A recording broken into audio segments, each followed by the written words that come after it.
आवाज़ में कोई दिक्कत नहीं है ना? एक बार कंफर्म कर दीजिए, आवाज़ क्लियर है?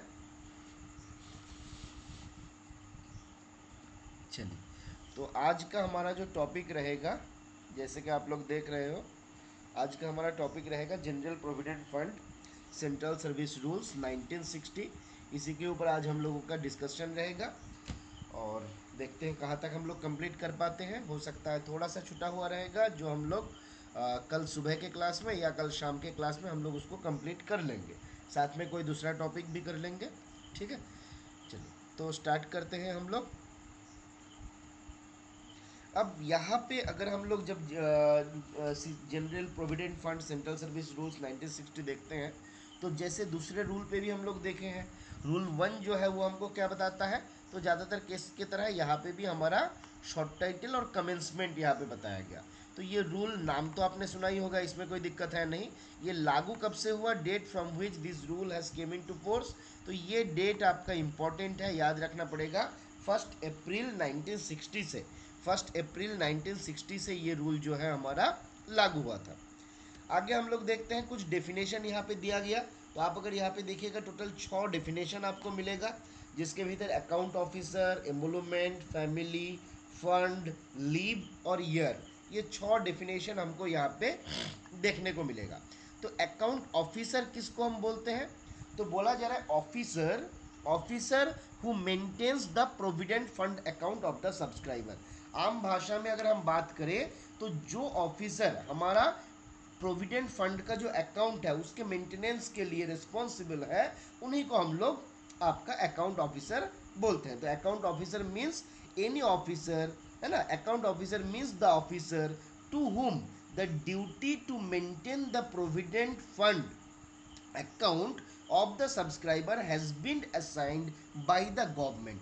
तो गवर्नमेंट ने जिस ऑफिसर को रिस्पॉन्सिबल रखा, ताकि जो उनका सेंट्रल गवर्नमेंट सर्वेंट है, उनका जो पब्लिक प्रोविडेंट फंड का अकाउंट है उसका देखभाल हो सके, उसका मेंटेनेंस हो सके, उसी को हम लोग अकाउंट ऑफिसर बोलेंगे।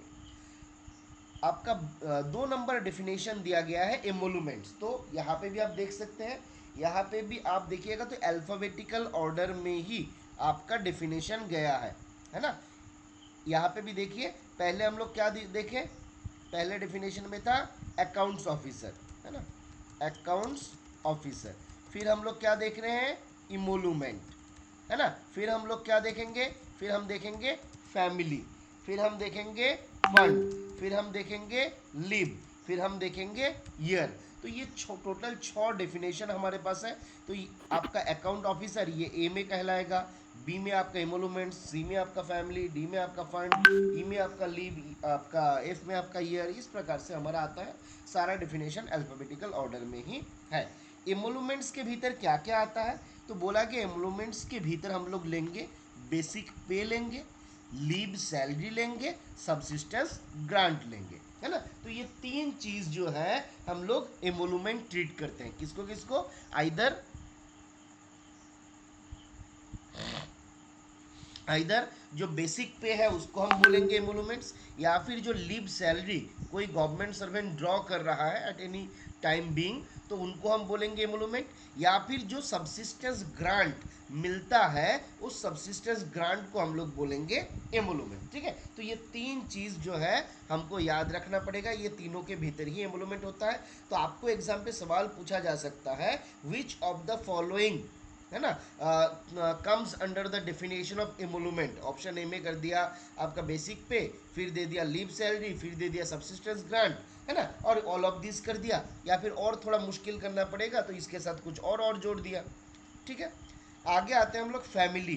फैमिली किसको बोला जाता है, तो बोला जाता है फैमिली का मतलब जो हमारा सब्सक्राइबर है, जिसका जीपीएफ है, उनका फैमिली को हम यहाँ पे फैमिली कहलाते हैं। और यहाँ पे सब्सक्राइबर को 2 कैटेगरी में बांटा जाता है, एक तो मेल सब्सक्राइबर, एक आपका फीमेल सब्सक्राइबर, है ना। तो मेल सब्सक्राइबर के केस में फैमिली को अलग से बताया गया, फीमेल के लिए अलग से बताया गया, पर ऑलमोस्ट सेम है। इसमें अंतर बहुत ही, हस्बैंड वाइफ को छोड़ दीजिएगा तो बाकी आपका अंतर यहाँ पे नहीं मिलेगा, है ना।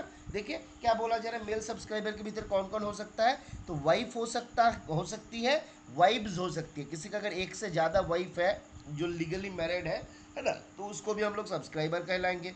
फिर parents, children, minor brother, unmarried sister, deceased sons, widow and children. अगर पेरेंट जिंदा नहीं है सब्सक्राइबर का, देन पेरेंटल ग्रैंड पेरेंट। देखिए यहाँ से एक सवाल आपके एग्जाम पे 100% पूछेगा, ठीक है। यहाँ से एक सवाल आपको 100% पूछेगा, ध्यान दीजिए कौन कौन हो सकता है। पत्नी हो सकती है, एक से ज़्यादा पत्नी है तो वो भी हो सकती है ना। यहाँ पे आप फीमेल में आइएगा तो हस्बैंड हो सकता है, बाकी सारा सेम। पेरेंट हो सकता है ना, पेरेंट्स मतलब माता भी हो सकता है, पिता भी हो सकता है, फिर चिल्ड्रेन, फिर माइनर ब्रदर। तो आपको ये वाला पॉइंट पे नोट देना है क्या, कि माइनर ब्रदर, क्योंकि आपको जब एग्जाम पे सवाल पूछेगा इसी ब्रदर के साथ 25 ईयर्स ऑफ एज कर देगा, तो आपको याद रखना है कि यहाँ पे 25 ईयर्स वगैरह नहीं चलेगा, माइनर ब्रदर चलेगा, है ना। इसको ध्यान रखना है, कंफ्यूज नहीं होना है। फिर क्या बोला गया, अनमेरिड सिस्टर। फिर बोला गया अनमेरिड सिस्टर। सिस्टर के केस में कंडीशन क्या है, वो अनमेरिड है, उनका एज कितना है कुछ फर्क नहीं पड़ता।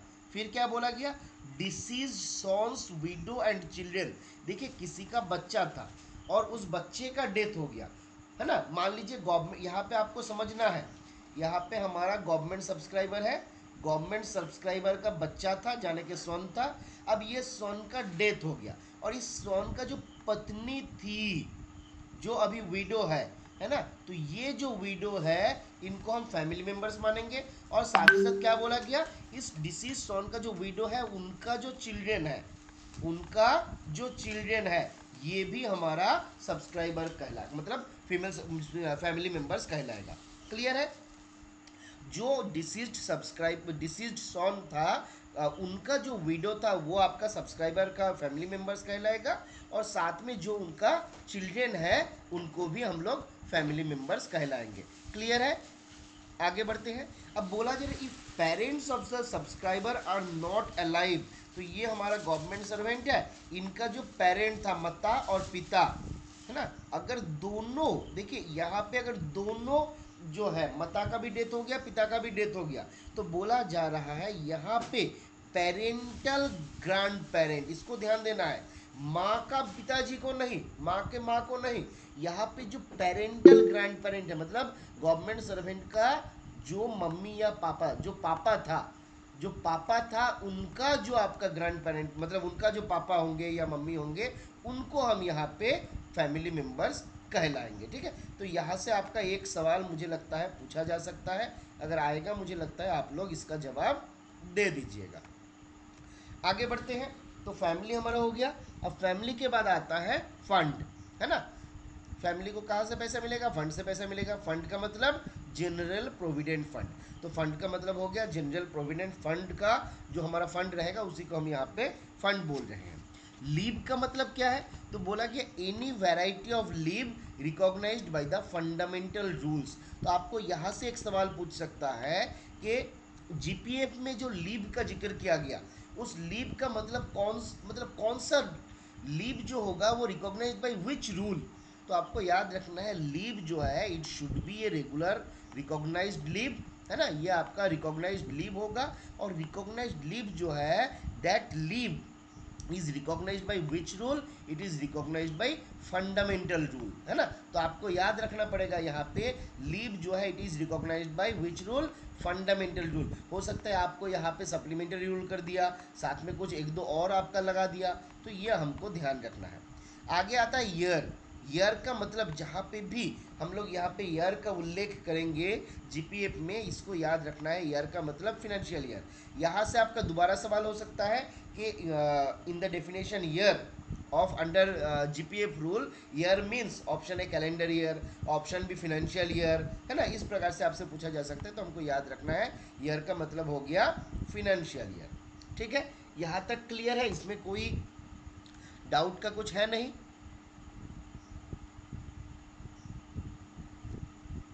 ठीक है, आगे बढ़ते हैं।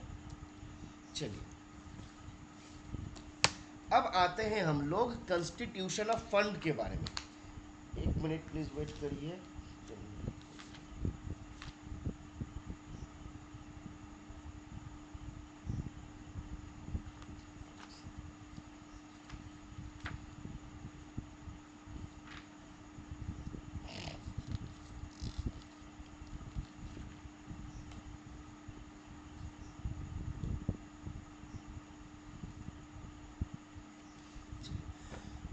आगे आते हैं हम लोग कंस्टिट्यूशन ऑफ फंड के बारे में।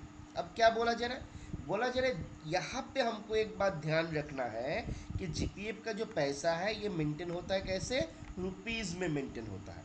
ठीक है, मतलब इंडियन आईएनआर जो होगा, इंडियन नेशनल रुपीज़, तो उसी में मेंटेन होगा।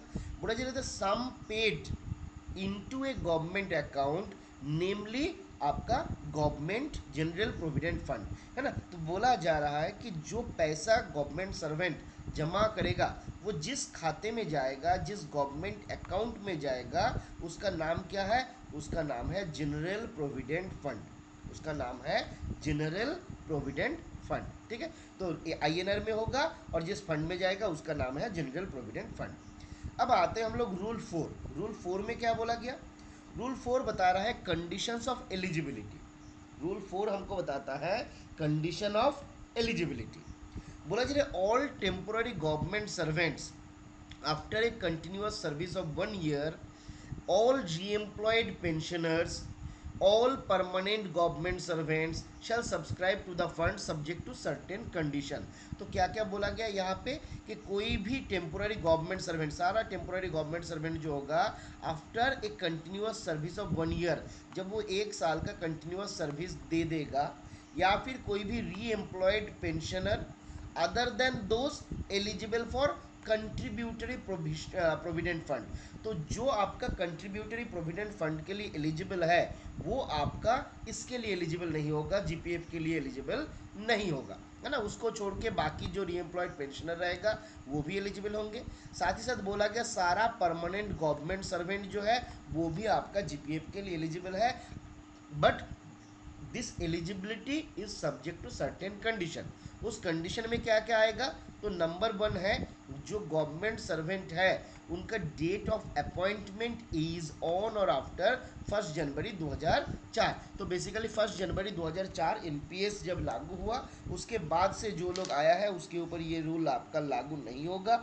उसके पहले का जो लोग थे उनके ऊपर ये रूल लागू होगा। फिर बोला जाए apprentice and probationers are treated as temporary government servant under this rule.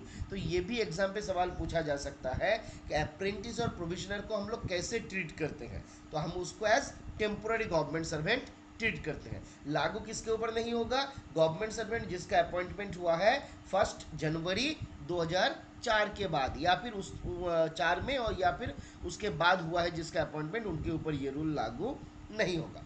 बोला जा रहा है a temporary government servant who completes 1 year of continuous service during middle of a calendar month shall subscribe to the fund from subsequent month. जैसे आज के दिन में मान लीजिए 23/8/2024, आज में कोई आपका किसी का 1 साल पूरा हुआ है ना, तो बोला जा रहा है 1 year कंटिन्यूअस सर्विस जो है वो middle of the calendar month हो गया। तो बोला जा रहा है सब्सक्राइब फंड में कब होगा, तो अगले महीने से होगा, जाने कि सितंबर से वो आपका सब्सक्राइब करेगा।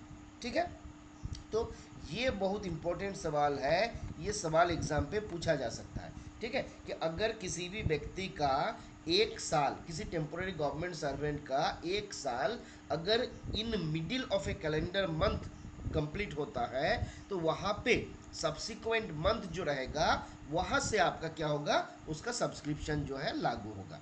ठीक है, तो ये सवाल हम लोगों से एग्जाम पे पूछा जा सकता है।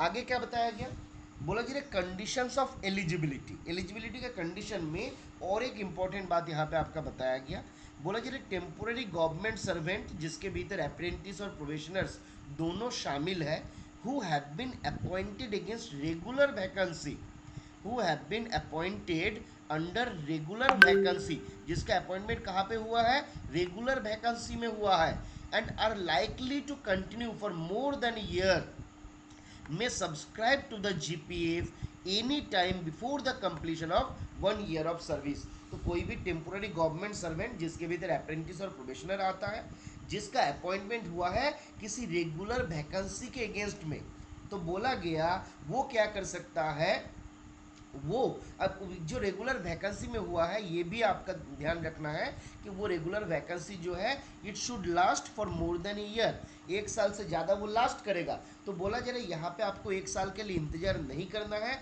जीपीएफ का कंट्रीब्यूशन जो है, सब्सक्रिप्शन जो है eight any time before the completion of 1 year of service जो है वो आपका कलेक्ट किया जा सकता है। ठीक है, अब आते हैं हम लोग रूल 5 में। रूल 5 में क्या बताया गया? रूल 5 में बताया गया नॉमिनेशन के बारे में। बोला जरा, आगे बढ़े हम लोग। ब्रदर एंड सिस्टर की कुछ लिमिट भी है क्या? ब्रदर एंड सिस्टर में क्या देखे थे हम लोग? चिल्ड्रन, ब्रदर्स, माइनर बोला गया था, हम लोग तो ऑलरेडी देख लिए ना मंजीत जी। ब्रदर में हम लोग क्या देखे? माइनर ब्रदर बोला गया, अनमेरिड सिस्टर बोला गया। तो ब्रदर के केस में आपका हो गया माइनर, और सिस्टर के केस में ऐसा कोई एज का लिमिटेशन नहीं है। ठीक है, आगे आते हैं रूल 5 जहाँ पे बोला गया नॉमिनेशन के बारे में। नॉमिनेशन बहुत इंपॉर्टेंट है।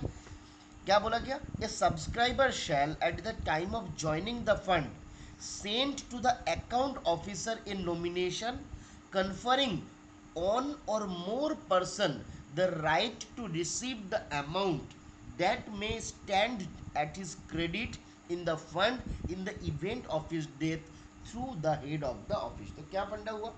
बोला गया सब्सक्राइबर जब आपका जीपीएफ में ज्वाइन करेगा eight the time of joining, उनको क्या करना है? नॉमिनेशन करना है। और नॉमिनेशन करने के लिए उनको क्या करना है? जो नॉमिनेशन का फॉर्म रहेगा उसको भेजना रहेगा। किसके पास भेजेंगे? तो बोला जा रहा है अकाउंट ऑफिसर के पास भेजेंगे। किसके थ्रू भेजेंगे? हेड ऑफ द ऑफिस के थ्रू भेजेंगे। और ये जो नॉमिनेशन फॉर्म रहेगा, इस नॉमिनेशन फॉर्म में किसी एक व्यक्ति को या फिर एक से ज़्यादा व्यक्ति को वो अपना राइट देगा, अपना अधिकार देगा कि अगर मेरे साथ कुछ अनहोनी हो जाता है, अगर डेथ हो जाता है, तो ये जो पैसा है ये आपके पास चला जाएगा। You will have the right, है ना। तो ये बात हमको ध्यान रखना है कि एट द सब्सक्राइबर जब भी ज्वाइन करेगा तो अकाउंट ऑफिसर के पास एक आवेदन भेजेगा, एक फॉर्म भेजेगा जिसमें वो क्या करेगा? नॉमिनेशन करेगा, किसी को नॉमिनी बनाएगा। और यहाँ से जो सवाल आपको पूछा जाएगा वो ये है कि किसके थ्रू भेजेगा। तो आपको ये याद रखना किसके पास करना है और किसके थ्रू करना है। सवाल यहाँ से अगर पूछेगा, बाकी चीज़ में दम नहीं है, बट दम यहाँ पे है कि सब्सक्राइबर को क्या करना है? At the time of joining the fund has to send an application to whom? To the account officer, है ना, regarding the nomination. Account officer के पास भेजना है। और किसके थ्रू भेजना है? हेड ऑफ द ऑफिस के थ्रू भेजना है। तो आपको यहाँ पे जब सवाल पूछेगा इसको पलट देगा कि सब्सक्राइबर को भेजना होता है हेड ऑफ द ऑफिस के पास थ्रू अकाउंट ऑफिसर, है ना, या फिर भेजना रहता है to the head of the department through account officer, या head of the department through head of office. तो आपको याद रखना है कि इसको भेजना रहता है अकाउंट ऑफिसर के पास, और किसके थ्रू भेजना रहता है? हेड ऑफ ऑफिस के थ्रू भेजना रहता है। ठीक है, अब आते हैं हम लोग आगे। बोला कि किसी कारणवश अगर सब्सक्राइबर माइनर है ना, अगर सब्सक्राइबर माइनर है तो बोला जा रहा है वो नॉमिनेशन तभी कर पाएगा जब वो मेजर बनेगा। जब तक वो मेजर नहीं बनेगा तब तक वो नॉमिनेशन नहीं कर सकता। ठीक है, बोला कि subscriber who has a family at the time of making nomination shall make such nomination only in favor of member or members of his family। ये बहुत इंपॉर्टेंट बात है। मेरा एक दोस्त मेरे ऑफिस में एक बार आया था और उनको क्या करना था? नॉमिनी करना था अपने गर्लफ्रेंड को, हालांकि वो दूसरे जगह पे शादीशुदा था, है ना। तो यहाँ पे आप नहीं कर सकते हैं क्योंकि आप ऑलरेडी मैरिड हो। तो आपको अपने फैमिली में ऐसा होता है, बदमाश बदमाश दोस्त रहता है। हालांकि हमारा बीबी तो अभी उनसे मिलने भी नहीं देता है वो दोस्त से। जिस दिन हम उनको बताए कि देखो ऐसा हुआ, उसके बाद वो बोली कि तुम्हारा आज से उनके साथ मिलना मिलना बंद, नहीं तो कब तुम दूसरे को नॉमिनी ढूंढोगे हमको पता भी नहीं चलेगा, है ना। चलिए, तो ऐसा हमको नहीं करना है। नॉमिनी हमेशा हमेशा फैमिली मेम्बर्स को ही बनाना है। अब बोला कि if a subscriber nominates more than 1% he shall specify the share payable to each of the nominee, है ना। तो अब अगर हमको नॉमिनी बनाना है तो उस टाइम पे एक से ज़्यादा को अगर हम नॉमिनी बनाते हैं तो बोला जा रहा है कि आपको क्या करना है कि ईच पर्सन को, ईच नॉमिनी को कितना परसेंटेज मिलेगा ये भी बता देना है। ठीक है।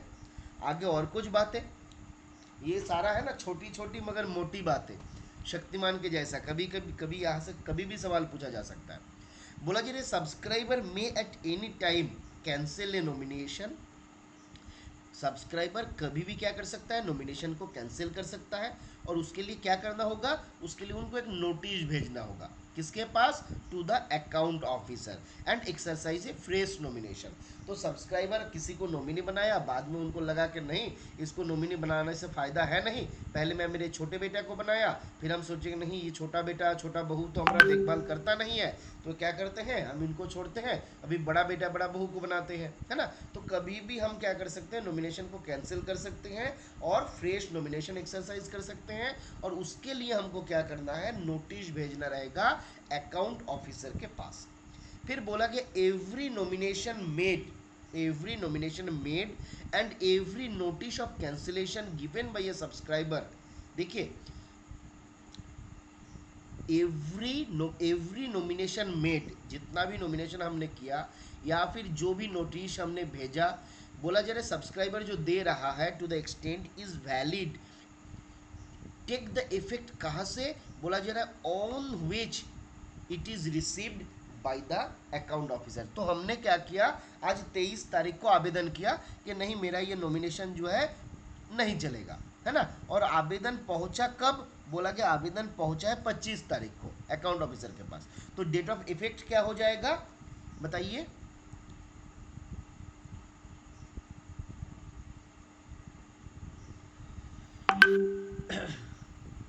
बिल्कुल, तो 25 तारीख को पहुंचा तो बिल्कुल।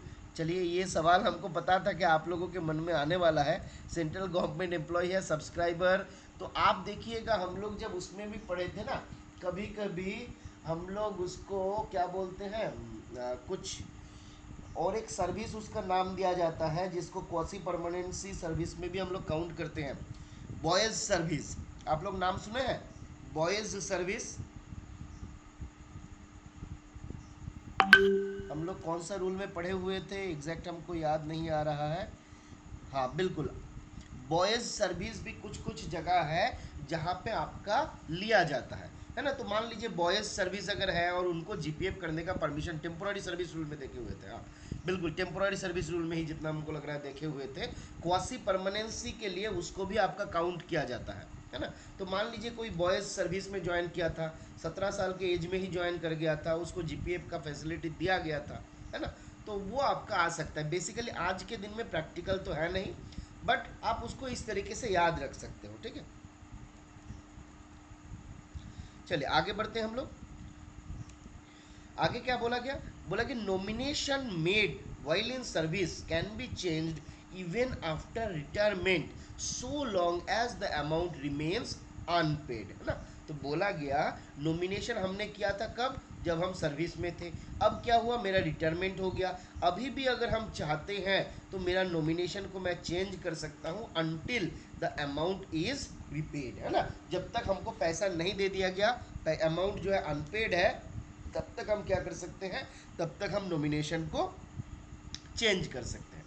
बोला जी nominee facing trial for murder of a government servant may till the court's decision be denied for the payment. तो अगर हमारे ऊपर मतलब किसी के ऊपर आरोप आ गया कि भाई उसने क्या किया, उनका पति पत्नी भाई बहन माँ बाप किसी का मर्डर किया है, और जिसने मर्डर किया वही आपका नॉमिनी है ना। तो मर्डर का आरोप अगर आया है, भले ही वो केस प्रूव नहीं हुआ है, तो जब तक कोर्ट का डिसीजन नहीं आएगा उस मामले में, तब तक हम पेमेंट नहीं करेंगे, ठीक है। ये खाली यहाँ पे नहीं, सारा इंश्योरेंस के केस में भी सेम चीज लागू रहता है, ठीक है। बोला जा रहा है nomination of a subscriber held valid even if he dies before it reaches the account officer. अब देखिए ये एक ट्विस्ट वाला बात है। यहाँ पे हम लोग क्या देखे थे कि नॉर्मली क्या होगा, नॉमिनेशन कब से लागू होगा, कब से इफेक्टिव होगा। तो बोला जा रहा है कि जिस दिन वो आपका नॉमिनेशन रिसीव होगा किसके पास, अकाउंट ऑफिसर के पास, उस दिन से लागू होगा। बट अगर किसी ने, कोई सब्सक्राइबर ने नॉमिनेशन कर दिया और करने के बाद मतलब नॉमिनेशन के लिए आवेदन दे दिया और उसके बाद उनका डेथ हो गया, तो बोला जा रहा है nomination of a subscriber held valid even if he dies before it reaches the account officer.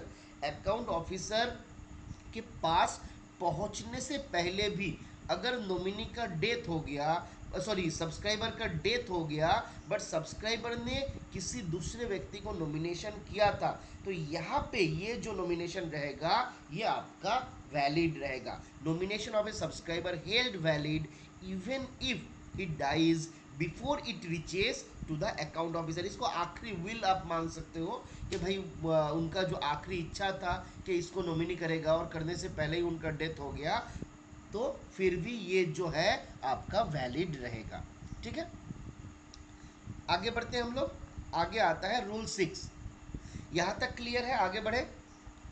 Topic बहुत ज़्यादा मुश्किल है नहीं, आप लोग थोड़ा सा भी ध्यानपूर्वक सुनिएगा तो मुझे लगता है दिक्कत नहीं होना चाहिए. आगे आते हैं हम लोग रूल 6, जहाँ पे बताया गया सब्सक्रिप्शन. क्या बोला गया? An account shall be opened in the name of the subscriber in which the following information shall be shown. तो सब्सक्रिप्शन जब होगा, किसी मेंबर के नाम पे हम लोग सब्सक्रिप्शन करेंगे, उसके नाम पे पासबुक बनाएंगे, है ना, तो वहाँ पे क्या क्या चीज़ जो है वो आपका मेंशन रहेगा. तो बोला गया सब्सक्रिप्शन कितना है ना, वो रहेगा. इंटरेस्ट जो मिल रहा है वो रहेगा. बोनस अगर मिल जाए तो बोनस रहेगा. और बोला कि एडवांस अगर लिया गया, विदड्रॉल अगर किया गया, है ना, तो ये 5 इंफॉर्मेशन जो है दिया रहता है. Number 1 subscription, number 2 interest, number 3 bonus, number 4 advance और नंबर 5 विदड्रॉल. तो यहाँ से भी एक आसानी से एमसीक्यू सवाल पूछा जा सकता है, जहाँ पे मान लीजिए 3-4 नाम दे दिया और बोला गया कौन सा वाला इसके भीतर नहीं रहता है, अकाउंट में कौन सा इंफॉर्मेशन हम शो नहीं करते हैं, ये हमसे पूछा जा सकता है. ठीक है, आगे आते हैं रूल 7, जहां पे बताया गया कंडीशन ऑफ सब्सक्रिप्शन. एक मिनट प्लीज. अब क्या बोला जा रहा है? A subscriber shall subscribe monthly to the fund except during the period when he is under suspension. तो बोला कि नॉर्मली जो सब्सक्राइबर रहता है उनको क्या करना रहता है? मंथली पेमेंट करना रहता है, मंथली सब्सक्रिप्शन. एक मिनट प्लीज वेट करिए. हाँ है दोस्तों, है बोल একটাই নিতে হবে.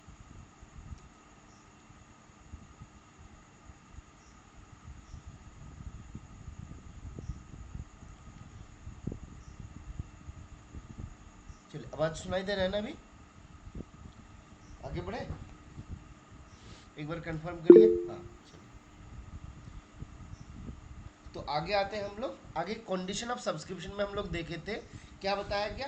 बोला कि अगर बंदा सस्पेंशन में नहीं है तो उनको आपका पैसा पे करना है. जनरल कंसेप्ट बताया गया. अगर कोई सस्पेंशन में रहेगा तो हम क्या करेंगे? उनका सब्सक्रिप्शन जो है नहीं लेते. बोला कि ये subscriber shall subscribe monthly to the fund except during the period when he is under suspension. तो जब सस्पेंशन में नहीं रहेगा तो उनको ये सब्सक्रिप्शन का अमाउंट जो है देना रहता है. इसके अलावा भी कुछ और केसेस रहता है जिसको हम लोग आगे देखेंगे. बोला कि सब्सक्राइबर में एट हिज ऑप्शन, ये सब्सक्राइबर में at his epsilon naught subscribe during the leave which which does not carry leave salary or carries leave salary equal to or less than half pay, है ना. तो फंडा क्या हुआ? एक हमने देखा जब कोई आपका सस्पेंशन में है तो हम उनसे रिकवरी नहीं करते हैं. ठीक है, ये वाला क्लियर है. जब हम सस्पेंशन में रहेंगे तो हम जीपीएफ का सब्सक्रिप्शन जो है नहीं लेंगे. फिर बोला कि अगर मैं छुट्टी में रहूँगा, अगर मैं छुट्टी में रहूँगा और उस छुट्टी के पीरियड में हमको कोई लीव सैलरी नहीं मिल रहा है, या फिर जो लीव सैलरी मिल रहा है वो कितना है, वो कितना है? बोला जी वो आपका मेरा जो एवरेज पे है, मेरा जो हाफ एवरेज पे है, या फिर मेरा जो हाफ पे है ना, तो मेरा हाफ पे से अगर लेस देन है या फिर इक्वल है तो वहाँ पे वो हमको सब्सक्रिप्शन भरने का कोई आवश्यकता नहीं है. ठीक है, तो सस्पेंशन में नहीं मिलेगा, नहीं भरना है. और फिर बोला अगर छुट्टी में हूँ और छुट्टी के दौरान हमको लीव सैलरी नहीं मिल रहा है तो नहीं भरना पड़ेगा. छुट्टी के दौरान अगर हमको हाफ पे मिल रहा है तो भी नहीं भरना पड़ेगा. अब बोला गया कि मान लीजिए मैं क्या था, सस्पेंशन में था और बाद में मेरा क्या हुआ, री हो गया, है ना, ज्वाइन करवा दिया गया। तो बोला कि सब्सक्राइबर ऑन री after a period passed under suspension, suspension में कुछ दिन बिताने के बाद अगर उनका री हो जाता है तो he shall be allowed for the payment of the आपका एरियर, है ना। अब एरियर में कैसे क्या दिया जाता है, तो बोला जा रहा है तो बोला जा रहा है शैल be allowed for the option of paying in on lump sum और इन इंस्टॉलमेंट। तो यहाँ पे मेरा जो एरियर होगा, मान लीजिए मैंने 5 महीना पे नहीं किया, उस 5 महीने में मैं जितना दे सकता हूँ, तो मेरा जो एरियर होगा, ये टोटल एरियर अमाउंट को मैं चाहता हूँ तो एक बार में पे कर पाऊंगा लमसम में, और दूसरा इंस्टॉलमेंट में मैं पे कर पाऊंगा। ठीक है, तो रीपेमेंट जब हम करेंगे तो इसको जब हम पेमेंट करेंगे तो कैसे करेंगे, आइदर मैं लमसम में करूंगा या फिर मैं एक इंस्टॉलमेंट में करूंगा, but condition is that any sum not exceeding the maximum amount of arrear subscription payable for that period. तो उस पर्टिकुलर पीरियड में मैक्सिमम जितना अमाउंट हम पे करने के लिए एलिजिबल है, मैक्सिमम जितना अमाउंट हम पे करने के लिए एलिजिबल है, उससे ज़्यादा अमाउंट हम पे नहीं कर सकते, और उतना अमाउंट को हम चाहते हैं तो एक लमसम में पे कर सकते हैं या फिर कुछ इंस्टॉलमेंट में भी पे कर सकते हैं। ठीक है, क्लियर है, आगे बढ़े। आगे क्या बोला जा रहा है, बोला जा रहा है ग्रुप सी और डी का एम्प्लॉय रहता है सर्वे ऑफ इंडिया का। Group C and group D employees of Survey of India who are sent on departmental leave need not subscribe to the fund during the period of such leave, है ना। तो बोला जा रहा है Survey of India, जैसे geographical survey of India होता है, उसका ग्रुप सी और ग्रुप डी का जो एम्प्लॉय रहता है उनको कभी कभी डिपार्टमेंटल लीव में भेजा जाता है, उनको कभी कभी डिपार्टमेंटल लीव में भेजा जाता है। तो बोला जा रहा है अगर डिपार्टमेंटल लीव में उनको भेजा जाएगा तो जनरली आप देखिएगा उस टाइम पे एमोलूमेंट्स का 25% उनको आपका पे किया जाता है। तो मान लीजिए डिपार्टमेंटल लीव में कोई गया, उनको 25% मिल रहा है, तो हमने क्या देखा था, अगर एमोलूमेंट का जो लीव सैलरी है उसका मान लीजिए आपका किसी को अगर 50 हाफ लीव सैलरी से कम मिल रहा है या फिर हाफ लीव सैलरी तक मिल रहा है, तो वो आपका इसके कैटेगरी में नहीं आएगा। तो डिपार्टमेंटल में हाफ के बदले 25% हो रहा है, मतलब ये बंदा भी, इसको भी सब्सक्रिप्शन भरने का कोई आवश्यकता नहीं है। नीड नॉट बोला गया, ऐसा नहीं बोला गया कि भरना ही नहीं है, अगर उनके पास पैसा है वो भरना चाहता है भर सकता है, but it is not mandatory. ठीक है, अब आते हैं हम लोग सीजनल पोस्ट। क्या बोला गया, the holder of a seasonal post in an establishment need not subscribe to the fund कब, during the period of unemployment. तो कुछ सीजनल स्टाफ रहता है, जैसे मान लीजिए विंटर सीजन पे काम करवाया जाता है, या फिर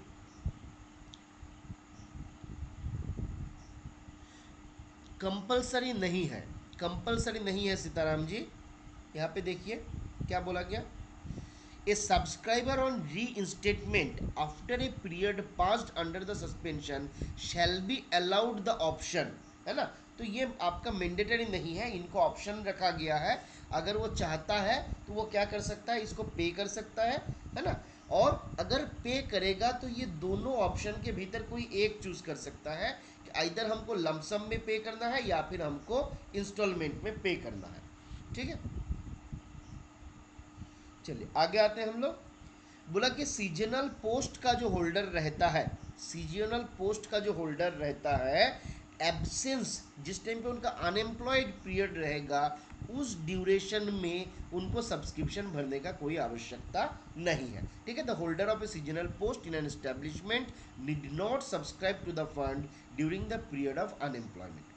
अब बोला कि subscriber need not subscribe during the period treated as dies non. अगर किसी पर्टिकुलर पीरियड में कोई सब्सक्राइबर डायज नोन में था तो बोला गया इसमें भी इनको सब्सक्रिप्शन नहीं देना है। फिर a subscription to be compulsorily discontinued, ये वाला सवाल आपके एग्जाम पे पूछा जा सकता है, ध्यान दीजिए। बोला कि subscription to be compulsorily discontinued during the last 3 months of superannuation. तो सुपर एनुएशन होने वाला है किसी का, मान लीजिए दिसंबर में, 31 दिसंबर को, तो सब्सक्रिप्शन जो है 3 महीना पहले डिसकंटिन्यू हो जाएगा। तो मान लीजिए दिसंबर हो गया, नवंबर हो गया, अक्टूबर हो गया, है ना। तो कब बताइए कब मेरा हो जाएगा डिसकंटिन्यूड? डिपार्टमेंटल लीव के लिए मंजीत जी आपको हमारा जो लीव रूल वाला वीडियो है उसको देखना पड़ेगा, है ना। अक्टूबर में हुआ तो आपका अक्टूबर में, अक्टूबर से हो जाएगा, मतलब लास्ट पेमेंट कहाँ तक होगा, सितंबर तक होगा। फिर अक्टूबर नवंबर दिसंबर, बिल्कुल अक्टूबर नवंबर दिसंबर ये तीनों आपको नहीं देना रहेगा, ठीक है। आप इसको इस तरीके से याद रख सकते हो, कुछ एम्प्लॉय को डिपार्टमेंट अपने फायदे के लिए लीव में भेज सकता है और उसको हम लोग डिपार्टमेंटल लीव बोलते हैं, ठीक है। चलिए तो आगे बढ़े, ये वाला सवाल पूछा जा सकता है। आगे आते हैं हम लोग रेट ऑफ सब्सक्रिप्शन। तो साथ में हम लोग देखा कंडीशन ऑफ सब्सक्रिप्शन और 8 में हम लोग देखेंगे रेट ऑफ सब्सक्रिप्शन। तो क्या बोला जा रहा है रेट ऑफ सब्सक्रिप्शन में, यहाँ से भी सवाल आपका पूछेगा, 100% पूछेगा, इस पेज से 100% सवाल रहेगा। तो थोड़ा सा ध्यान दीजिएगा, ठीक है, एकदम 100% सवाल इस पेज से रहेगा। क्या बोला गया, the amount of subscription shall be fixed by the subscriber himself. तो कितना पैसा हमको देना है, कितना सब्सक्रिप्शन हमको भरना है, तो ये कौन बताएगा, बोला गया सब्सक्राइबर खुद भरेगा, खुद बताएगा, ठीक है। हम एक बार एक सेल्स कंपनी में ज्वाइन किए हुए थे, तो वहाँ पे हम लोग पूछे थे कि सर सैलरी कितना मिलेगा, तो बोलेगा, वो लोग बोला कि we will not provide you salary, fixed salary, we will give you blank cheque, you will have to fill it with your hard work, है ना। हम तुमको कोई फिक्स्ड पैसा तो देंगे नहीं, हम तुमको ब्लैंक चेक दे देंगे और तुम चाहते हो जितना अमाउंट उसमें भर लो, है ना। एक्चुअल में सैलरी वैलरी कुछ देने वाला नहीं था, खाली काम करने के बाद इंसेंटिव वगैरह कुछ मिलने वाला था, हो सकता है। तो यहाँ पे सब्सक्राइबर को बोला गया कि सब्सक्राइबर को क्या करना है, अपना अमाउंट खुद चूज करना है, हमारा डिपार्टमेंट जो है वो चूज नहीं करेगा। बट कुछ कंडीशन दिया गया यहाँ पे, जिस कंडीशन को आपको फॉलो करना रहेगा। तो क्या क्या कंडीशन है, नंबर 1, ये अमाउंट जो है होल रुपीज में रहेगा, मतलब ये फ्रैक्शन में नहीं हो सकता है। फिर इट मे बी एनी सम, ये कुछ भी अमाउंट हो सकता है, but not less than 6% of इस एमोलूमेंट, जो उनका एमोलूमेंट है उसका 6% से कम नहीं हो सकता है ना। इसका 6% से कम नहीं हो सकता है, और not more than total emoluments, उनका जो टोटल एमोलूमेंट्स है उससे ज़्यादा भी नहीं हो सकता है, ठीक है। तो 6% से कम नहीं होगा, टोटल से ज़्यादा नहीं होगा। साथ ही साथ बोला गया एक साल में मैक्सिमम आपका 5 लाख से ज़्यादा नहीं होगा। अच्छा ये ठीक है, ये अमाउंट में कोई चेंज नहीं आया ना, एक बार बताइएगा तो। अभी मैक्सिमम कितना अमाउंट आप जीपीएफ में डाल सकते हो देवेंद्र जी, अभी मैक्सिमम कितना अमाउंट आप जीपीएफ में डाल सकते हैं, नो चेंज। तो अभी भी हमारा 5 लाख ही है, ठीक है, 5 लाख हम एक साल में मैक्सिमम डाल सकते हैं। चलिए अब आते हैं हम लोग, the amount of subscription so fixed may be, अब ये देखिए दूसरा सवाल हो सकता है।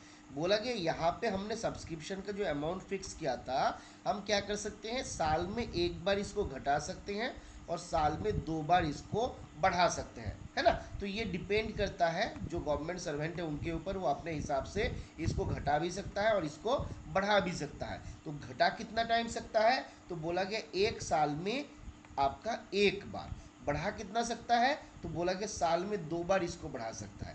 साल का मतलब क्या है, तो हम लोग देखे थे साल का मतलब क्या है, कैलेंडर ईयर या फिनेंशियल ईयर,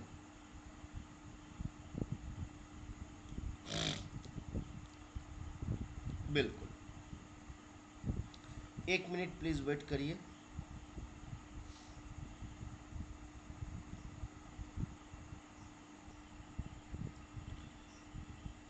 चलिए आगे बढ़े। अच्छा ये किसी ने सवाल एक किया हुआ था,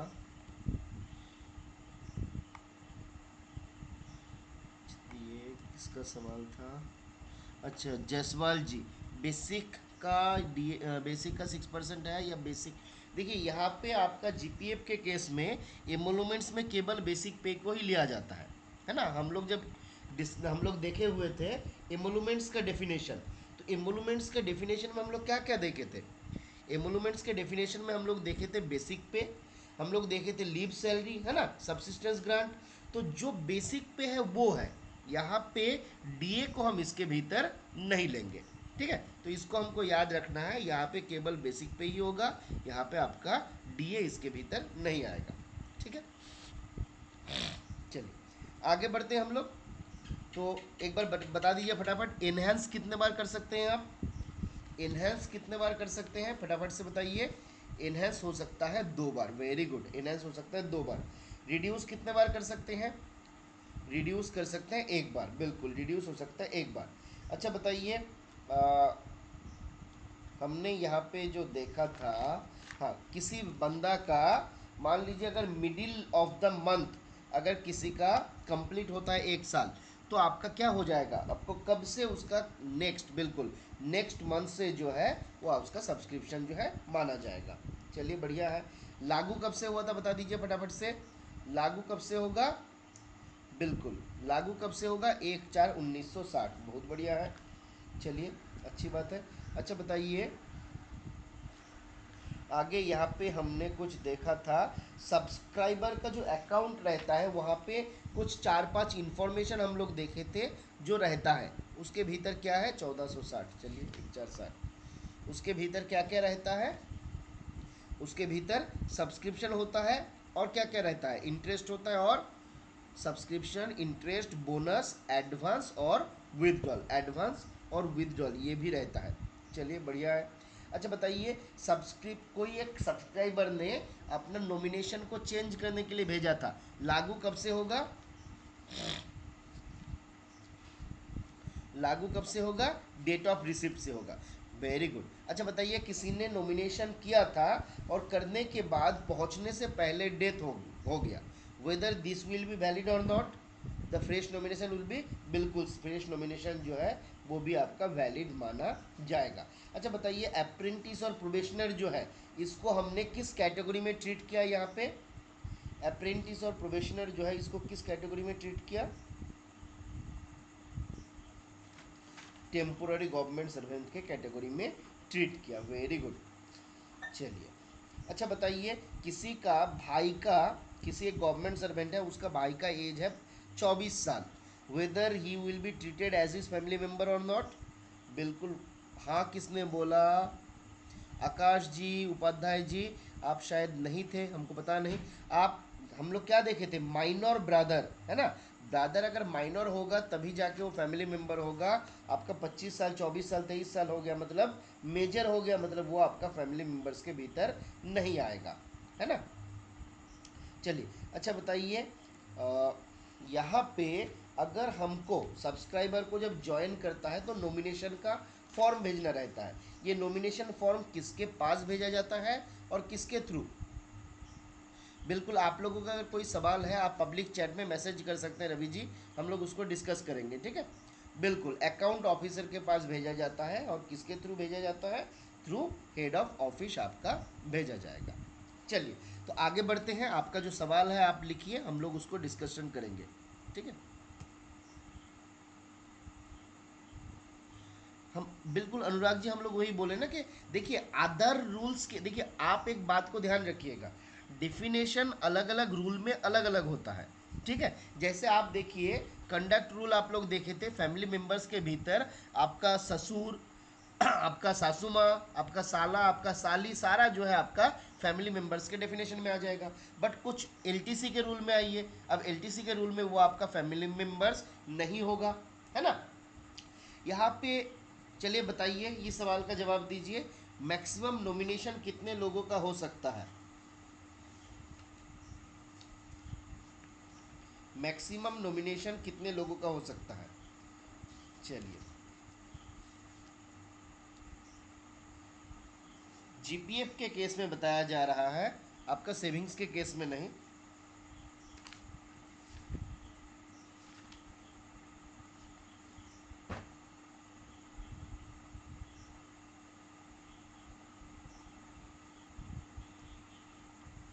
कि नॉमिनेशन के बारे में यहाँ पे अलग से कुछ जिक्र नहीं किया गया, ठीक है। जीपीएफ का जो रूल में है, जितना हम देखे हुए हमको तो अभी तक याद नहीं आ रहा है कहीं पे कि टोटल कितना लोग नॉमिनी होगा, इसके बारे में बताया गया है ना। यहाँ पे कहीं पे भी आपका कितना लोग नॉमिनी होगा इसका अलग से जिक्र नहीं किया गया है। तो एक हो सकता है, एक से ज़्यादा भी हो सकता है, बट कितना होगा उसका कोई लिमिटेशन नहीं दिया गया है, ठीक है।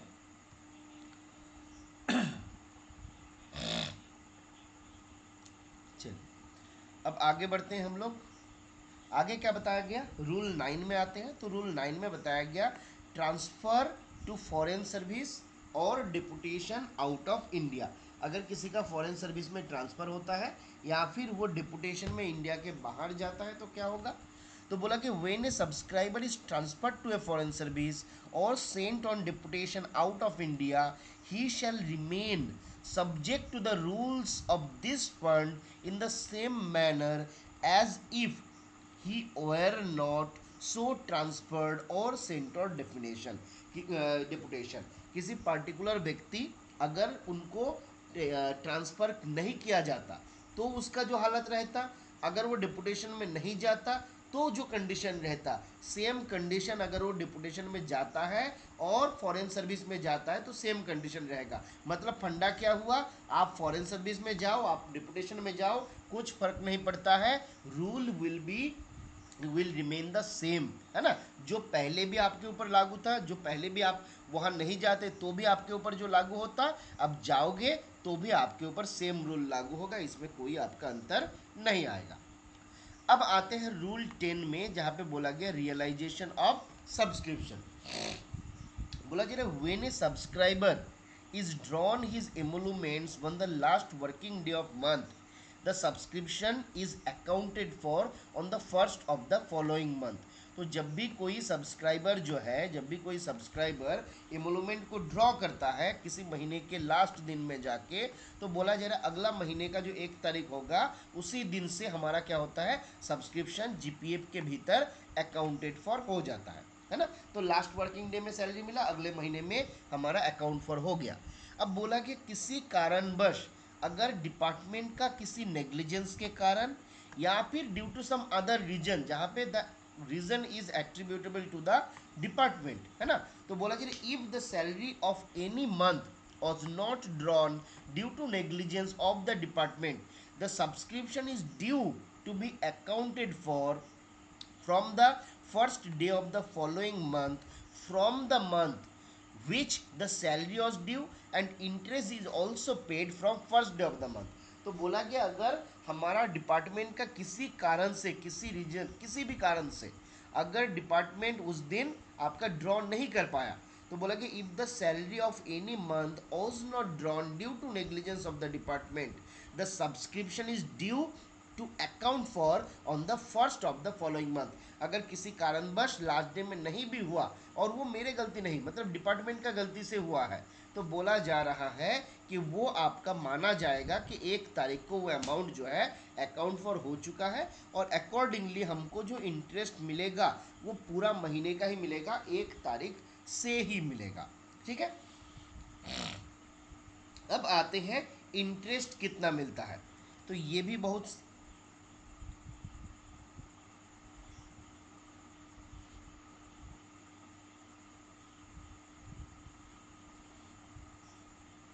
यहाँ देखिए, जो गवर्नमेंट सब आपका जो पे करना रहता है वो तो गवर्नमेंट सर्वेंट को ही बियर करना रहता है ना। यहाँ पे जो सब्सक्रिप्शन अमाउंट है आपका सैलरी से ही काटा जाता है, तो वहाँ पे जब आप वहाँ पे रहिएगा तो आपको जो सैलरी आएगा वही से डिडक्ट हो जाएगा। तो मेरे हिसाब से फॉरेन एम्प्लॉयर जो पे कर रहा है वहाँ से ही आपका डिडक्ट होना चाहिए। एक बार हमको इसको देखना रहेगा, ठीक है। सीताराम जी, आप ये जो पूछे हैं एक बार मैं इसको चेक करके आपको बताता हूँ, ठीक है। चलिए अब क्या बोला गया, रूल 11 में बताया गया इंटरेस्ट के बारे में। बोला कि the government is declared interest rate on quarterly basis on GPF funds and other similar fund. तो जो जीपीएफ है इसका या अदर जो सिमिलर फंड है, हर क्वार्टर के लिए गवर्नमेंट के द्वारा इंटरेस्ट रेट जो है आपका बताया जाता है। और एट प्रेजेंट ये रेट ऑफ इंटरेस्ट कितना है 7.1% per annum and it is compounded annually. ये बहुत इंपॉर्टेंट सवाल है, लाख रुपए का सवाल है ना, इसको ध्यान रखिएगा। सवाल बहुत आसान है बट आपको कभी भी पूछा जा सकता है। तो जीपीएफ का प्रेजेंट रेट ऑफ इंटरेस्ट कितना है 7.1% पर एनम है। और इसको भी ध्यान रखिएगा, ये अमाउंट जो है एनुअली कंपाउंड होता है। तो आपसे हो सकता है सवाल 7.1 आपको याद रह गया बट अब ये भूल गए कि वो अमाउंट आपका क्वार्टरली कंपाउंड होता है, मतलब कंपाउंड होता है या नहीं। और अगर कंपाउंड होता है तो क्वार्टरली कंपाउंड होता है, एनुअली कंपाउंड होता है, क्या होता है। तो ये क्या बोला गया कि अमाउंट जो है कंपाउंड होगा एनुअली। ठीक है, रेट ऑफ इंटरेस्ट रहेगा 7.1% और कंपाउंड होगा कितने दिन में, एनुअली आपका कंपाउंड होगा। बोला जा रहा था interest shall be credited in the GPF account on last of each year. Interest जो है ये भी ध्यान रखने वाला बात है, आपका कब आपके खाते पे आ जाएगा। तो बोला गया the interest shall be credited in the GPF account on the last day of each year. Each year का मतलब ईच फिनेंशियल ईयर, तो बेसिकली 31 मार्च को जो इंटरेस्ट है that shall be credited to my GPF account. ठीक है, अब जब इंटरेस्ट आता है तो बोला जा रहा है the total amount of interest shall be rounded to the nearest whole rupee. इसको जो नियरेस्ट होल रुपी रहेगा उसमें आपका राउंड ऑफ कर दिया जाता है। अगर 50 पैसा भी आ गया तो उसको नेक्स्ट हायर रुपी में हम कर देते हैं। अगर 50 से नीचे रहेगा तो आपका नीचे वाला हम लोग ले लेंगे। अब आते हैं हम लोग, बोला कि where the emoluments for month are drawn and disbursed on the last working day of the same month the date of deposit in the case of recovery of subscription be deemed to be the first day of the succeeding month. हम लोग already देखे हुए थे कि हमारा जो पैसा है वो आपका डिपॉजिट तो हो जाता है, मतलब ये तो होता है लास्ट वर्किंग डे में, है ना, but it shall be deemed to be the first day of the आपका succeeding month where the emoluments for a month are drawn and disbursed on the last working day of the same month. The date of deposit in the case of recovery of his subscription shall be deemed to be the first day of the succeeding month। हम लोग already देखे, हमको salary मिलता है कब, हमको normally आपका महीने के लास्ट में जाके मिलता है। तो अगर हमको सैलरी महीने के लास्ट वर्किंग डे भी मिला, मतलब एकदम लास्ट दिन में तो नहीं बट उसके पहले ही हमको मिल गया, है ना, लास्ट वर्किंग डे जो था उसमें हमको मिल गया, तो बोला गया सब्सक्रिप्शन कब से हमारा डिम्ड फॉर होगा। तो बोला जा रहा है first day of the succeeding month, अगले महीने का पहला तारीख से वो अमाउंट हमारा डिम्ड टू बी डिपॉजिटेड माना जाएगा। where there has been delay in the drawal of pay or leave salary and allowances of a subscriber and consequently the recovery of the subscription towards the fund, the interest on such subscription shall be payable from the month in which the pay or leave of the subscriber was due under this rule, irrespective of the month on which actually it was drawn। तो हम लोग ये भी पहले ही discuss किए हुए थे कि अगर किसी महीने में हमारा जो एम्प्लॉयर है वो हमको जो पे है वो देने से चूक जाता है ना, वेयर देयर कोई भी डिले रहता है, जैसे मार्च महीने में होता है, मार्च महीने का पैसा हमको अप्रैल में जाके मिलता है, हमको मार्च में मिलता नहीं, तो क्या हुआ वहाँ पे डिले हुआ, या फिर किसी और कारणवश मेरा जो लिव सैलरी है या फिर जो मेरा अलावेंसेस है वो आपका पेमेंट होता है देरी से। और क्योंकि मेरा सैलरी देरी से पेमेंट किया गया, इसी के कंसिक्वेंस क्या हुआ, कंसिक्वेंटली सब्सक्रिप्शन का जो रिकवरी है ये भी आपका देरी से हुआ, है ना। तो सैलरी देरी हुआ तो सब्सक्रिप्शन का रिकवरी देरी हुआ। बट यहाँ पे क्या बोला गया, भाई तुम कोई चिंता मत करो, भले ही तुमसे हम देर में रिकवरी किए बट हम तुमको इंटरेस्ट पूरा महीने का ही देंगे। The interest on such subscription shall be payable from the month in which the pay or leave salary of the subscriber was due under this rule. तो जिस महीने में वो ड्यू था, जब वो ड्यू था वहाँ से हमको इंटरेस्ट पेमेंट होगा irrespective of the month in which actually it was drawn. जैसे मान लीजिए आपका क्या हुआ, आपका ट्रांसफ़र हो गया एक सर्किल से दूसरे सर्किल में, और जब एक सर्किल से दूसरे सर्किल में जाते हैं तो कभी कभी क्या होता है सैलरी आने में 2-3 महीना भी लगा देता है। अब भाई सैलरी आने में 2-3 महीना लगा दिया, ये मेरा डिपार्टमेंट का लैकुना है, मेरा थोड़ा ही लैकुना है। तो बोला जरा यहाँ पे मान लीजिए मेरा मार्च का सैलरी हमको मिला जून महीने में जाके, तो मार्च का सैलरी हमको मिला जून महीने में जाके, तो भाई बीच का पीरियड का क्या हो जाएगा? तो बोला नहीं तुम चिंता मत करो, कभी भी तुमको irrespective of the month in which it was actually drawn, ये हमको देखना है ही नहीं भाई कब हमको मिला है, जब वो ड्यू था तब से हमको इंटरेस्ट मिलेगा। ठीक है, जब से वो ड्यू था तब से हमको इंटरेस्ट मिलेगा। ठीक है, ये एक बात यहाँ पे बताया गया। अब यहाँ पे और एक इंपॉर्टेंट बात बताया गया, क्या बोला गया? बोला जी in case a subscriber is found to have drawn from the fund an amount in excess of the amount standing in his credit on the date of withdrawal, the recovery will be made at an interest 2.5% above the GPF interest rate। आगे हम लोग देखेंगे GPF से कैसे हम लोग advance ले सकते हैं, कैसे हम लोग विदड्रॉल कर सकते हैं। तो बोला कि किसी भी पर्टिकुलर पॉइंट पे अगर ऐसा होता है, किसी सब्सक्राइबर ने क्या किया, कुछ पैसा ड्रॉ किया जीपीएफ से, और जितना अमाउंट के लिए उनका एलिजिबिलिटी था या फिर जो उनके क्रेडिट में था उससे ज़्यादा अमाउंट का उन्होंने विदड्रॉ कर लिया, तो बोला गया भैया तुमने ज़्यादा पैसा लिया तो तुमको हम उनका रिकवरी करेंगे, और रिकवरी ऐसे खाली वो पैसे का नहीं करेंगे, विथ पेनल इंटरेस्ट करेंगे। और पेनल इंटरेस्ट का पेनल्टी कितना होगा? तो बोला कि जीपीएफ का जो प्रेजेंट रेट ऑफ इंटरेस्ट है प्लस 2.5%, तो ये पेनल्टी हम तुम्हारे ऊपर लगाएंगे और उतना अमाउंट का आपसे रिकवर करेंगे। तो ये बात हमको याद रखना रहेगा। ये सवाल भी एग्जाम पॉइंट ऑफ व्यू से बहुत ज़्यादा इंपॉर्टेंट है कि कहीं पे भी अगर किसी को ज़्यादा पेमेंट कर दिया गया तो जब रिकवरी करेंगे जीपीएफ का जो एक्चुअल रेट ऑफ इंटरेस्ट है प्लस 2.5%, याद रहेगा ना? कितना रिकवर करेंगे अगर हमने एक्स्ट्रा पे कर दिया, एक्सेस पेमेंट कर दिया, एक्सेस अमाउंट किसी को दे दिया गया, बताइए एट प्रेजेंट कितना परसेंट होगा अभी के हिसाब से, परसेंटेज में बताइए।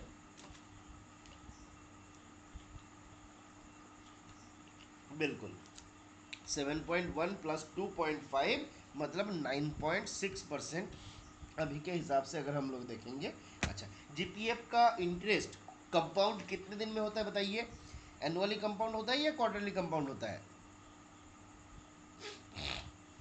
बिल्कुल, जीपीएफ का इंटरेस्ट जो है वो आपका एनुअली कंपाउंड होता है। आगे बढ़ते हैं हम लोग। आगे क्या बताया गया? बोला कि in respect of person found absconded, अगर कोई पर्सन आपका एब्सकॉन्ड हो जाता है, interest to be allowed up to 6 months from the date of report from the to the police that the employee has been मैंने फाउंड, ये जो भी है उनका ट्रेस नहीं मिल रहा है, क्या बोला जा रहा है? इन केस, आगे हम लोग देख लेते हैं एक बार जीआईडी को, क्या बोला जा रहा है, कौन सा रूल में है? इन respect of person found absconding, कोई पर्सन जो है एब्सकॉन्डिंग है, और बोला गया यहाँ पे इंटरेस्ट कब तक हम देंगे? तो बोला गया यहाँ पे इंटरेस्ट जो हम देंगे 6 महीने तक देंगे।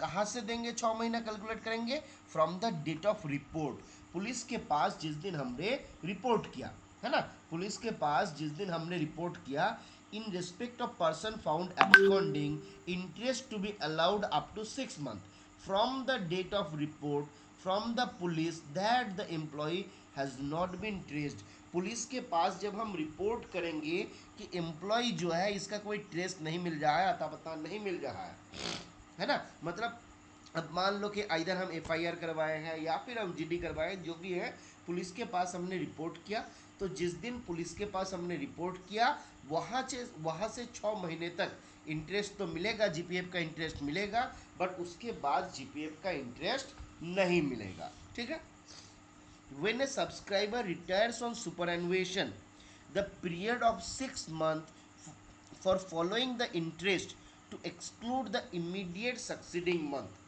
फॉर एग्जाम्पल, जैसे मान लीजिए 31 March may was the working day, बोला जा रहा है exclude June from this, interest will be payment from July to December. अब क्या बोला गया? बोला कि when a subscriber retires on superannuation, कोई एक सब्सक्राइबर जो है वो सुपर एनुएशन में आपका रिटायर करता है। ठीक है, the period of 6 months for following the interest to exclude the immediate succeeding month. अब क्या बोला गया कि जैसे कोई आपका एब्सकॉन्ड हो जाता है उसमें हम लोग 6 महीने तक इंटरेस्ट देते हैं। वैसे अगर कोई आपका सुपर एनुएशन में, when a subscriber retires on superannuation, अगर कोई सुपर एनुएशन में आपका मान लीजिए रिटायर कर रहा है और वहाँ पर भी हम 6 महीने के बाद उनको इंटरेस्ट पे नहीं करेंगे। अब ये 6 महीने का कैलकुलेशन कहाँ से होगा, तो बोला गया यहाँ पे the period of 6 month following the interest to exclude the immediate succeeding month. तो जब आपका रिटायरमेंट हो गया, उसके बाद क्या हुआ, 31 मार्च मई को मान लीजिए किसी का रिटायरमेंट हुआ जो आपका वर्किंग डे था, तो यहाँ पे हम मई महीना ख़त्म हो गया, तो यहाँ पे जून महीने को इसके भीतर हम नहीं लेंगे, आगे 6 महीना कैलकुलेट करेंगे, जुलाई अगस्त सितंबर अक्टूबर नवंबर दिसंबर। तो बोला गया जुलाई से लेकर दिसंबर तक ही जीपीएफ के ऊपर इंटरेस्ट मिलेगा, उसके बाद इंटरेस्ट नहीं मिलेगा। क्लियर है कि जब हमारा कोई सब्सक्राइबर जो है वो रिटायर करता है, तो बोला गया रिटायर तो हमारा हो गया, तो 6 महीने के बाद से और इंटरेस्ट नहीं मिलेगा। अब ये 6 महीना कैलकुलेशन के लिए बोला गया 1 महीना का हम यहाँ पे आपको छूट देंगे। तो हमारा यहाँ पे 1 महीना छूट दिया गया कब, रिटायरमेंट तो हम लोग जानते हैं गवर्नमेंट सर्वेंट का, अगर आप देखिएगा हमेशा महीने के लास्ट डे में होता है। तो गवर्नमेंट सर्वेंट का रिटायरमेंट कब हुआ, 31 मई को, वो वर्किंग डे था। तो बोला गया 31 मई को रिटायरमेंट हो गया, तो जून महीना जो है इसको छोड़ दो, आगे का 6 महीने तक इंटरेस्ट देंगे, उसके बाद और फर्दर कोई इंटरेस्ट नहीं दिया जाएगा। ठीक है, आगे आते हैं हम लोग। बोला कि if payment order issued after 15th of a month to be made payable next month, full interest allowed for the month in which the order is issued। तो बोला जा रहा है कि अगर कभी मान लीजिए ऐसा क्या कुछ केसेस हुआ जहाँ पे पेमेंट ऑर्डर जो है वो इशू किया गया किसी महीने के 15 तारीख के बाद में, ठीक है, किसी महीने के 15 तारीख के बाद में अगर पेमेंट ऑर्डर इशू किया गया, मान लीजिए किसी ने जीपीएफ से पेमेंट के लिए बोला कि भाई हमको पेमेंट किया जाए, वापस किया जाए, अब उसका पेमेंट ऑर्डर जो इशू हुआ वो 15 तारीख के बाद में हुआ, ठीक है। तो बोला जा रहा है अगर मान लीजिए 16 तारीख को ऑर्डर इशू हुआ, तो बोला गया यहाँ पे if the payment order issued after 15th of the month to be made payable in the next month, तो ये अमाउंट जो है आपका नेक्स्ट मंथ में पेएबल होगा और full interest is allowed for the month in which the order is issued.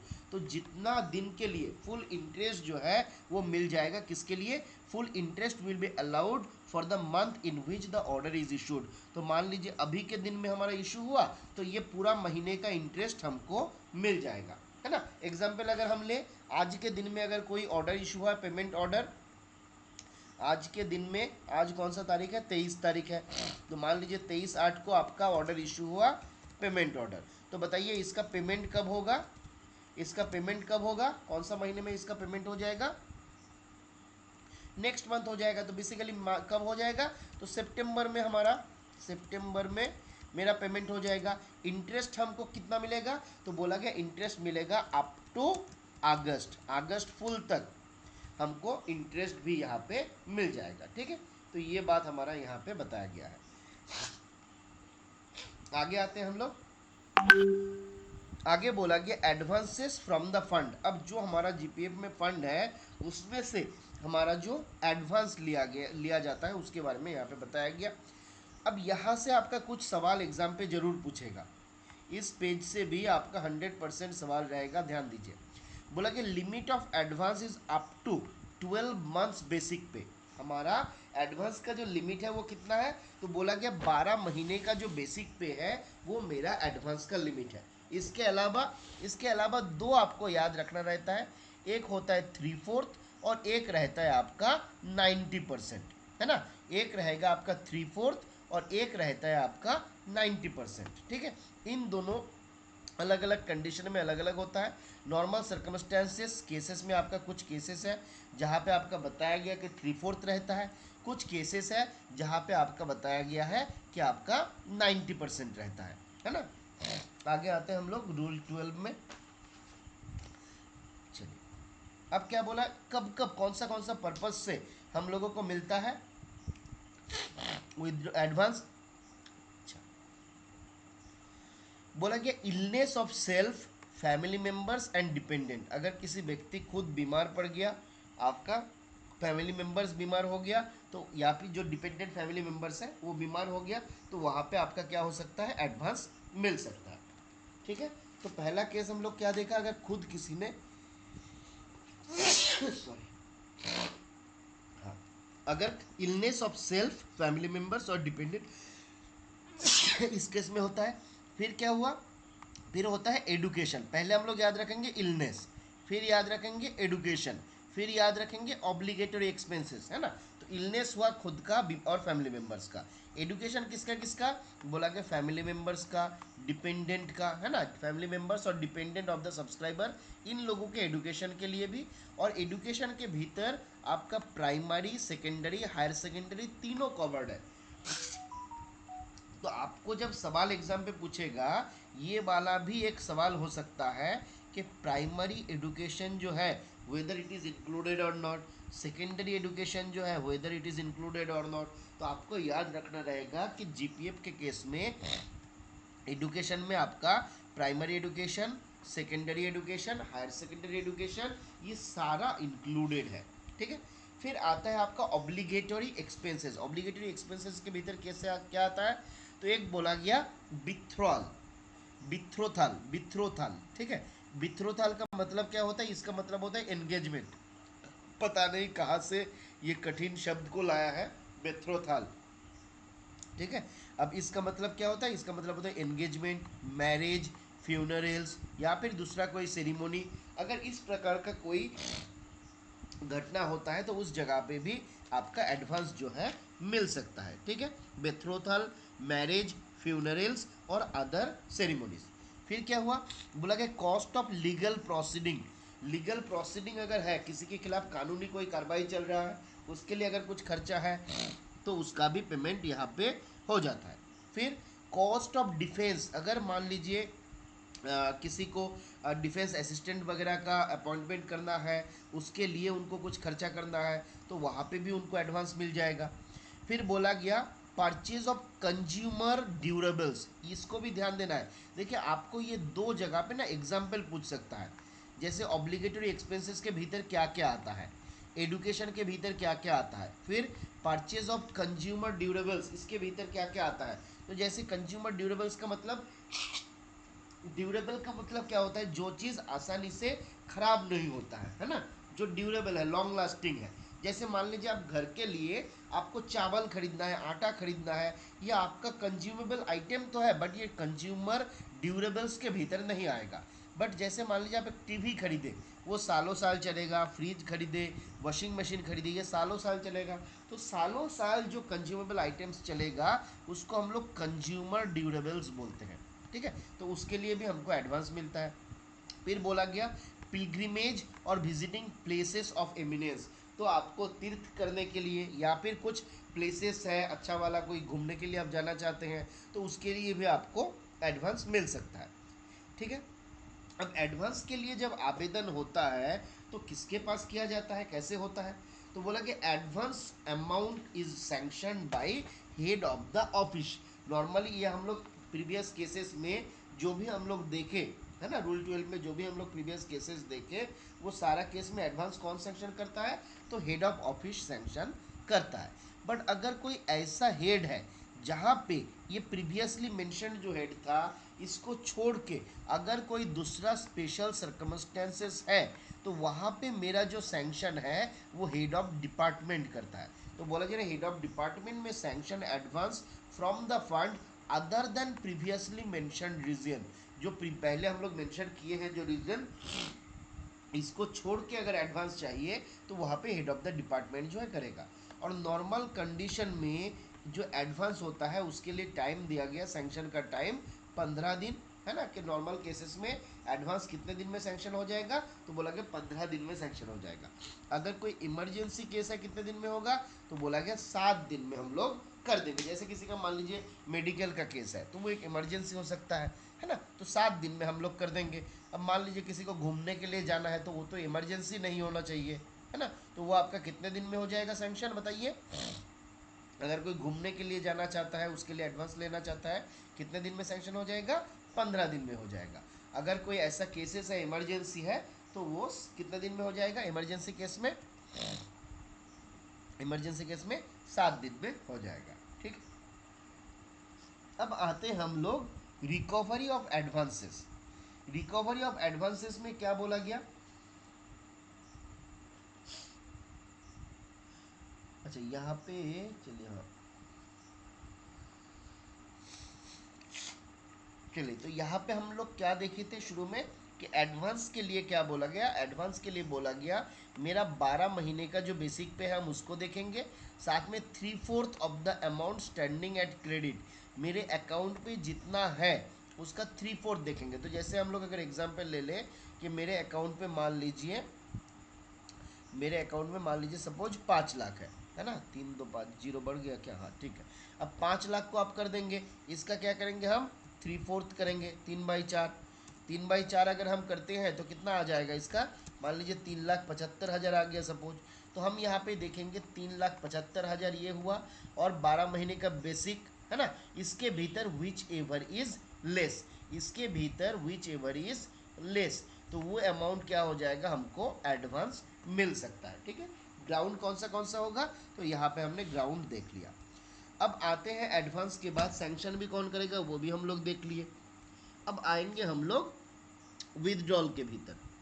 ठीक है। विदड्रॉल से पहले चलिए देख लेते हैं एडवांस का रिकवरी। एडवांस के रिकवरी के बारे में 13 में बताया गया, बोला कि advance shall be recovered in not less than 12 month. ये बहुत इंपॉर्टेंट है। देखिए सवाल यहाँ से पूछा जा सकता है, एडवांस जो है उसको रिकवर करना है मिनिमम कितने महीने में? तो बोला गया मिनिमम 12 महीने में आपको विदड्रॉ करना है, unless subscriber has elects otherwise. अगर कोई सब्सक्राइबर बोलते हैं कि नहीं हमने जो एडवांस लिया ये 5 ही महीने में दे देंगे, है ना, तो 5 महीने में हम रिकवर कर लेंगे। बट अगर सब्सक्राइबर ने ऐसे नहीं दिया तो नॉर्मली मिनिमम इंस्टॉलमेंट कितना रहेगा? तो मिनिमम इंस्टॉलमेंट रहेगा 12। मैक्सिमम नंबर ऑफ इंस्टॉलमेंट कितना रहेगा? तो मैक्सिमम इंस्टॉलमेंट रहेगा 60। तो ये सवाल एग्जाम पे पूछा जा सकता है, याद रखना है, मिनिमम 12, मैक्सिमम 60। ठीक है। तो 1 साल और 5 साल, बोला कि recovery commences from the following month in which the amount was drawn. तो हमने इस महीने में लिया तो अगले महीने से वो अमाउंट हमारा रिकवरी होना स्टार्ट होगा, है ना। तो बोला जाए रिकवरी कमेंसेस फ्रॉम कब से? Following month in which the advance was drawn. Advance जब ड्रॉ किया गया अगले महीने से वो हमारा रिकवरी हो जाएगा। फिर बोला गया consent is necessary in case when the subscriber is receipt subsistence grant, number 1। दूसरा, he is on leave for 10 days in a calendar month and does not carry any leave salary, और he carries a leave salary equal to और half of the pay, है ना। तो बोला गया 2 3 case है, अगर ऐसा केस है तो आपने किसी ने अगर एडवांस लिया है उसको रिकवर नहीं करना है। कौन सा केस में? नंबर 1, अगर वो सस्पेंडेड है तो सब्सिस्टेंस ग्रांट से आपको इसको खुद से रिकवर करना है नहीं, जब तक वो अपना कंसेंट नहीं देता, मतलब ये ऑप्शनल हो जाएगा। हम लोग देखे थे ना कि सब्सिस्टेंस अलाउंस में कौन सा आपका रिकवरी आपका ऑप्शनल हो जाता है, जिसके भीतर recovery of advances from GPF आया हुआ था। तो बोला जा रहा है कि कंसेंट इज नेसेसरी, अगर सब्सक्राइबर ने कंसेंट दिया तो जीपीएफ एडवांस से जीपीएफ का जो एडवांस है उसका रिकवरी सब्सिस्टेंस ग्रांट से किया जा सकता है, अदरवाइज नहीं होगा। फिर बोला गया किसी ने अगर 10 दिन या उससे ज़्यादा पीरियड के लिए छुट्टी लिया और उस पीरियड के लिए उनको कोई लीव सैलरी नहीं मिल रहा है या फिर हाफ पे लीव सैलरी मिल रहा है, तो वहाँ पर भी हमको उससे विदाउट हिज कंसेंट हमको उनसे रिकवरी नहीं करना है। ठीक है। और इसके लिए रिकवरी अगर सब्सक्राइबर ने अपना लिखित में आवेदन दे दिया तो ये रिकवरी जो है उसको पोस्टपोन कर दिया जाएगा। सब्सक्राइबर अगर बोल दिया कि नहीं कि हम यहाँ से रिकवरी मत करो तो उनसे हम लोग रिकवरी नहीं करेंगे। आगे आते हैं रॉन्गफुल यूज ऑफ एडवांस। अगर किसी ने गलत तरीके से एडवांस ले लिया तो वहाँ पे क्या होगा? बोला कि if the sanctioning authority has the reason to doubt that money drawn as an advance from the fund has been utilised for a purpose other than for which it was given और for drawal, है ना। अगर sanctioning authority को कभी लगता है कि बंदा जो है हमसे पैसा लिया है कि उसके घर में माँ बाप भाई बहन कोई बीमार है बोल के, और वो पैसा लेके घूमने चला गया है ना, या फिर कोई दूसरा काम पे चला गया, मतलब उन्होंने क्या हुआ, हमको गलत इन्फॉर्मेशन फर्निश किया। तो यहाँ पे सैंक्शनिंग अथॉरिटी क्या करेगा, उनको एक रीजनेबल अपॉर्चुनिटी देगा कि भाई तुम अपना कारण को एक्सप्लेन करो, विद इन 15 दिन का समय देगा। और 15 दिन का समय कहाँ से काउंट होगा, जिस दिन इस हमारा जो सैंक्शनिंग अथॉरिटी है उनका जो चिट्ठी है, उनका जो मतलब एक्सप्लेनेशन जो कॉल फॉर करेगा, उस वो जिस दिन रिसीव होगा, वहाँ से 15 दिन का समय उनको मिलेगा, जिसके भीतर उनको जवाब देना है कि किस कारण से ये घटना हुआ था या क्या इसका इशू है।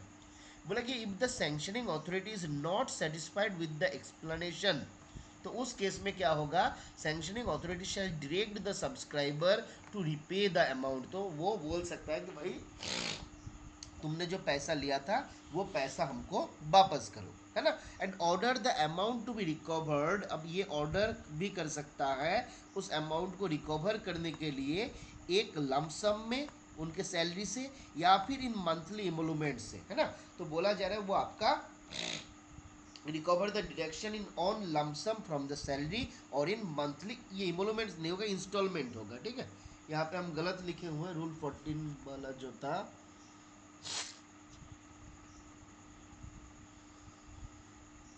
ये इंस्टॉलमेंट होना चाहिए, ठीक है।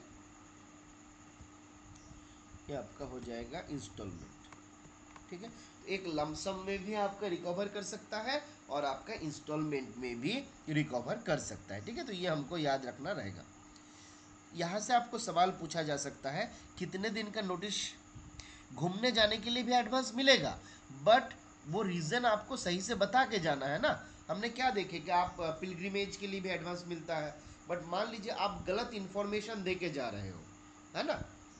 जैसे अब मान लीजिए क्या हुआ, किसी ने दिखाया कि हम मेडिकल पर्पस भेलोर जा रहे हैं, है ना, और मान लीजिए उसके ऊपर यह आया कि भाई नहीं वो घूमने के लिए गया है, तो उनको आपका जस्ट जस्टिफिकेशन देने के लिए, अगर वो सेटिस्फाइड हो गया कोई इशू नहीं है, ऐसे घूमने जाने के लिए भी हमको एडवांस मिल सकता है, उसमें कोई इशू नहीं है ना। मतलब हम लोग जो देखे यहाँ पे, चलिए आगे आते हैं हम लोग, विदड्रॉल फ्रॉम फंड। अब देखिए एडवांस और विदड्रॉल के भीतर थोड़ा सा अंतर है, कोई बताइएगा एडवांस और विदड्रॉल के भीतर अंतर क्या है। एडवांस अभी हम लोग देखे थे, अब आते हैं हम लोग विदड्रॉल के भीतर। विदड्रॉल के भीतर और एडवांस के भीतर अंतर क्या है। एडवांस जो है हमको रिपे करना रहता है, विदड्रॉल जो है हमको पे करना नहीं पड़ेगा, बिल्कुल सही जवाब।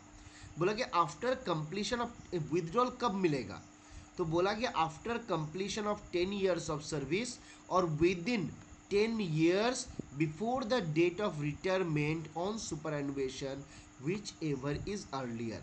तो पहले क्या बोला गया, जब सर्विस मेरा शुरू हुआ वहाँ से 10 साल के बाद, आफ्टर 10 years। और बोला कि जब मेरा सर्विस ख़त्म होने वाला है उसके लास्ट आखिरी 10 साल में, है ना, within 10 years before the date of retirement, इन दोनों के भीतर जो पहले आ जाएगा वहाँ से ही हमको विड्रॉल मिलना स्टार्ट हो जाएगा। इसको थोड़ा सा इस तरीके से अगर आप समझिएगा, मान लीजिए किसी ने सर्विस में ज्वाइन किया एट द एज ऑफ 45, ठीक है, 45 साल के एज में ज्वाइन किया।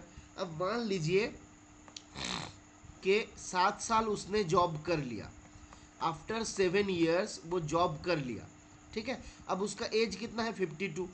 अब बंदा बताइए इसको विदड्रॉल चाहता है, मिलेगा कि नहीं मिलेगा।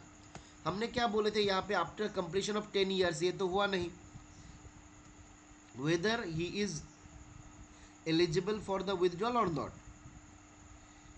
बिल्कुल एलिजिबल हो जाएगा। कौन सा ग्राउंड पे एलिजिबल हो जाएगा कि भाई शुरू से लेके 10 साल के भीतर तो नहीं आ रहा है, ये शुरू से 10 साल था, बट ये अंत से 10 साल के भीतर आ गया, क्योंकि अभी इसका एज हो गया 52, 60 साल में रिटायर होने वाला है, मतलब आखिरी 10 साल के भीतर आ गया, मतलब इस बंदा को एडवांस विदड्रॉल जो है वो मिल सकता है ना।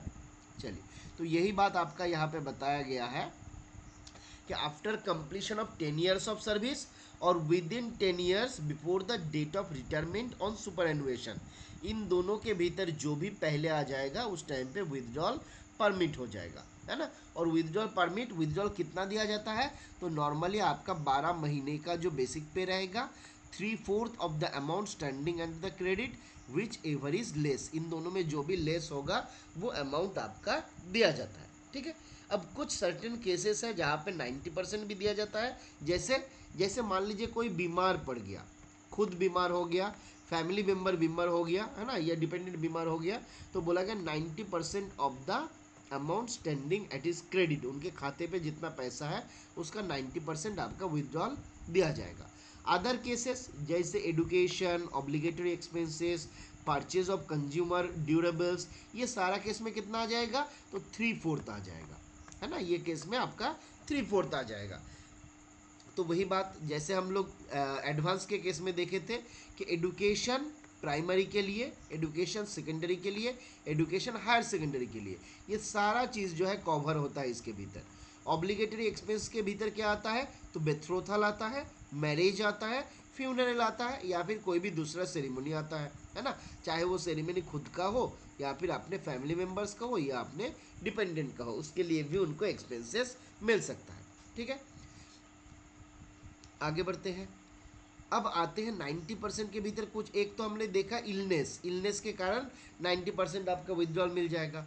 फिर आते हैं हम लोग कुछ और केसेस, जैसे जैसे मान लीजिए घर के लिए हाउसिंग, है ना, तो बोला जा रहा है हाउसिंग के लिए, हाउसिंग लोन लेने के लिए, परचेज, जगह परचेज करने के लिए, कंस्ट्रक्शन हाउस परचेज करने के लिए, कंस्ट्रक्शन और मेकिंग एडिशन इन जो हाउस प्रॉपर्टी ऑलरेडी है, रिनोवेशन, ये सारा कारण से आपको मिल जाएगा विथड्रॉल। क्या बोला गया, विथड्रॉल कितना मिलेगा यहाँ पे, तो बोला गया 90% of the amount standing at the credit, है ना, फॉर नोटेड, जो बिलो पर्पज नोटेड जो किया गया उसके लिए आपका मिलेगा। क्या क्या नोट होता है उसमें, एक हो गया हाउसिंग के लिए, जिसके भीतर क्या क्या आएगा, बिल्डिंग आ जाएगा, एक्यूरिंग सुइटेबल हाउस आ गया, रेडीमेड बिल्डिंग का परचेज हो गया, तो ये सारा चीज़ जो है हाउसिंग के भीतर लिया गया।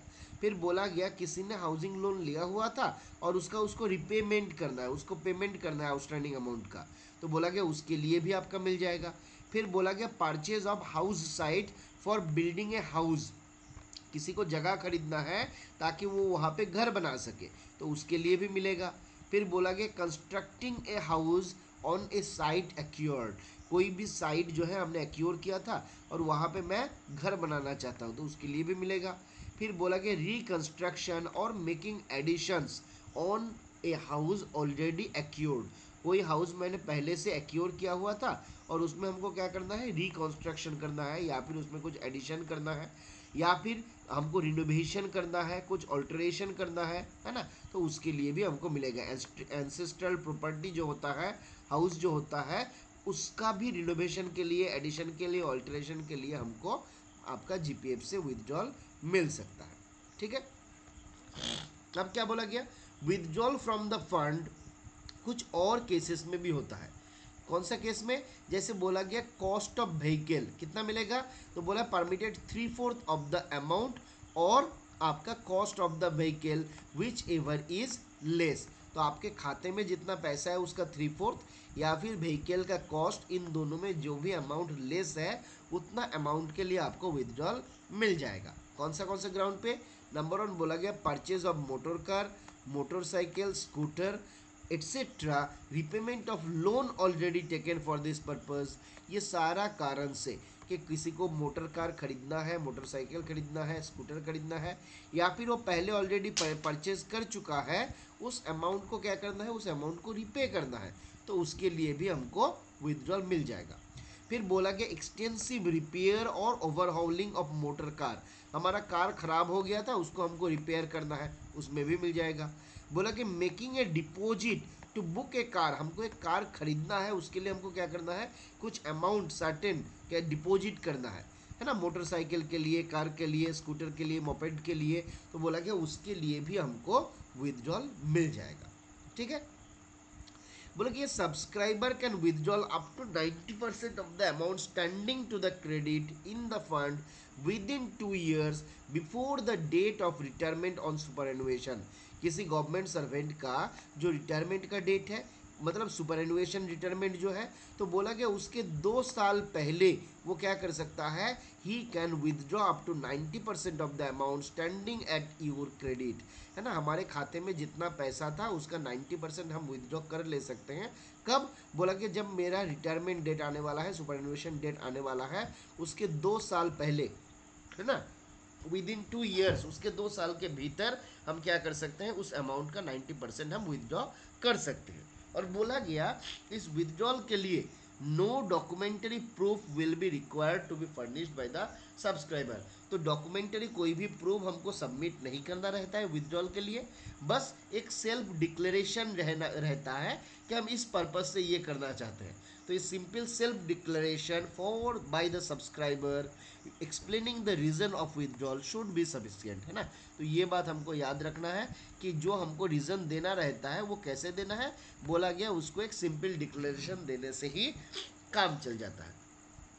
Only one withdrawal shell be allowed for the same purpose, ये भी इंपॉर्टेंट है, अंडर दिस रूल। तो ये हमको ध्यान रखना है कि एक पर्पज से हमको कितना विदड्रॉल मिल सकता है, एक पर्पज से हमको एक ही विदड्रॉल मिल सकता है। Only one withdrawal shell be allowed for the same purpose under this rule, but the marriage और एडुकेशन ऑफ डिफरेंट चिल्ड्रेन, हमने क्या किया, पहली बार एक बच्चा का शादी करवाया, दूसरी बार दूसरे बच्चा का शादी करवा रहे हैं, पहली बार ए को चिल्ड्रेन एडुकेशन दे रहा था, सेकेंड टाइम बी को एडुकेशन दे रहा हूँ, तो ये सारा केस में इसको हम लोग क्या करेंगे, इसको हम लोग सेम ये नहीं मानेंगे, है ना। पहले हम लोग थोड़ी देर पहले क्या देखे थे यहाँ पे कि only one withdrawal shell be allowed for same purpose, same purpose में एक ही विदड्रॉल अलाउड है, बट ऐसा केस में मल्टीपल विदड्रॉल भी अलाउड हो सकता है, उसको हम लोग सेम विदड्रॉल ट्रीट नहीं करेंगे, ठीक है।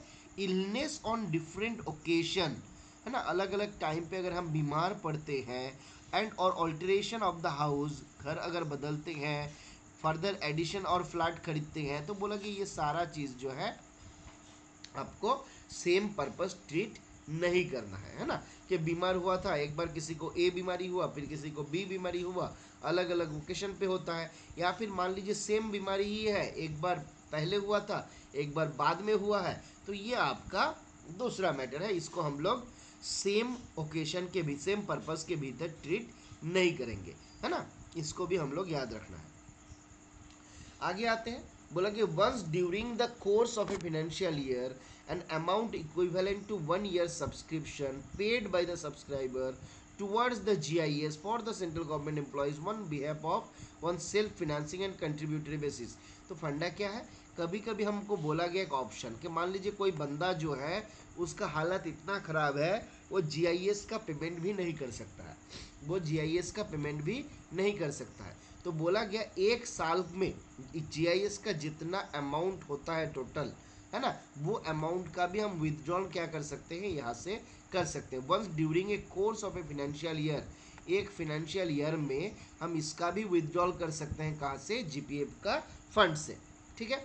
फिर बोला गया withdrawal of education children is allowed on annual basis, है ना, तो एक बच्चे के लिए एक बार विदड्रॉ कर लिया, फिर 6 महीने बाद बोला कि नहीं दोबारा यार विदड्रॉ करना है, तो बोला गया भाई विदड्रॉल जो होता है ये आपका एनुअल बेसिस पे होता है, इसको ध्यान रखना है। फिर बोला गया विदड्रॉल का टाइम लिमिट फॉर सैंक्शनिंग, तो time limit of sanctioning normal withdrawal हो जाएगा 15 दिन, और time limit for sanctioning in case of extreme emergency, emergency के केस में कितना हो जाएगा, तो ये आपका 7 दिन हो जाएगा, ठीक है। चलिए आगे आते हैं हम लोग कंडीशन ऑफ विदड्रॉल, और थोड़ा सा चलिए यहाँ तक हम लोग अब कुछ और बातें यहाँ पे बोला कि sum withdrawn by a subscriber at any time from any time for one or more purpose specified in rule 15 from the amount standing in the credit up to maximum 12 months pay, maximum 12 months pay, or 3/4 month amount standing in this credit, or maximum 90%, ये हम लोग already देख लिया कि हमको कितना withdrawal मिला। तो हमने देखा कि आइदर हमको 12 महीने का पे जो है वो मिल सकता है, या फिर हमको 3/4 ऑफ द अमाउंट जो मेरे क्रेडिट पे है वो मिल सकता है, या फिर मैक्सिमम 90% मिल सकता है। 90% कहाँ कहाँ मिलता है, तो 3 में मिलता है, 5 में मिलता है, और 10 में मिलता है, तो है ना, तो ये हम लोग यहाँ पे देखे हुए थे पिछले वाला, हाँ देखिए ये था इलनेस के ग्राउंड पे हम लोग देखे हुए थे विथड्रॉल 3 में, फिर हम लोग 5 के हाउसिंग वाला केस में हम लोग देखे हुए थे, है ना, फिर हम लोग 10 में भी देखे हुए थे। तो ये हमारा यहाँ पे बताया गया, इस पर्पज से हमको क्या हो सकता है, हमको 90% विथड्रॉल भी मिल सकता है। अब यहाँ पे बोला गया an advance and the final withdrawal for the same purpose should not be sanction together. अब मान लीजिए हमको घर खरीदना है, अब घर खरीदने के लिए मैं एडवांस भी लेना चाहता हूँ और मैं फाइनल विथड्रॉल भी लेना चाहता हूँ, है ना। बोला जी कि दोनों आपका एक साथ में नहीं होता है, तो आइदर आप एडवांस लीजिए या फिर आप विथड्रॉल लीजिए, है ना, दोनों में से एक आप चूज करिए, दोनों एक साथ में एक पर्पज से नहीं होगा, ठीक है। Withdrawal not to be sanction for more than one house.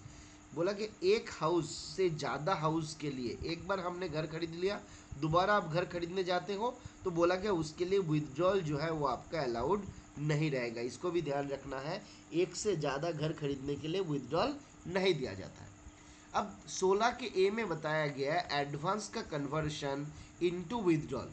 क्या बोला गया, बोला गया subscriber who has already drawn or may draw in future and advance for any purpose may convert at it discretion by writing by written request address to the account officer through sanctioning authority। तो subscriber ने मान लीजिए क्या किया, पहले subscriber ने पहले कोई एक एडवांस लिया था, अब उनको बाद में पैसा देने में समस्या हो रहा है, वो बोला कि चलो हम एडवांस नहीं लेंगे, हम यहाँ से विदड्रॉ लेंगे, तो बोला कि वो भी अलाउड है। उसके लिए उनको आवेदन देना रहेगा, किसके पास, अकाउंट ऑफिसर के पास, और किसके थ्रू, सैंक्शनिंग अथॉरिटी के थ्रू। तो बोला कि subscriber who has already paid, who has already drawn or who may draw in future and advance.